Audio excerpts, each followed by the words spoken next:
Ito nga pala ang napakalaking bangus dito sa UAE. Ayan, nasa 1 kilo yan.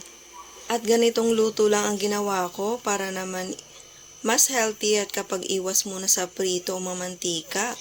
At syempre, masarap yan lalo kapag may masarap din na sausawan. Nalinis na nga pala yan at nakadaing cut na rin dun sa binilhan ko na supermarket. At ito naman ang mga hiniwang kamatis, sibuyas, at luya na ipapalaman natin sa ibabaw ng daing na bangus. Siyempre, para mas malinamnam, tinimplahan ko na siya ng mga seasonings at oyster sauce. At tinumpisahan ko na nga siyang balutin. Lagyan ng topping sa ibabaw. Ayan. Ni-spread ko lang yung mga hiniwa kong mga palaman na sibuyas, kamatis, at luya. Ayan, nasa sa inyo yan kung ano yung gusto nyong ipalaman. Ako kasi gusto ko yung maraming palaman kasi masarap yan kainin at isawsaw dun sa may toyo.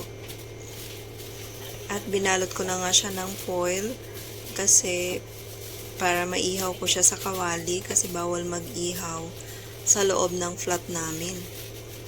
Yun bang mag-iihaw ka na maraming usok or lalo na kapag uling, di ba mausok yun? Ayun, bawal siya sa building.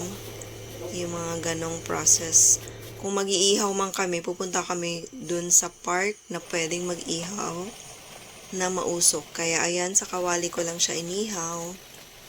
Ayan. Day off ko nga pala yan that time. Kaya naman may time ako makapagluto ng medyo mahabang process.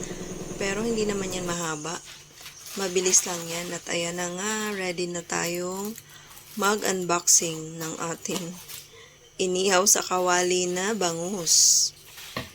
Mas healthy na luto ito kesa mga prito guys. Kaya minsan itry nyo rin to. Malasa din naman siya.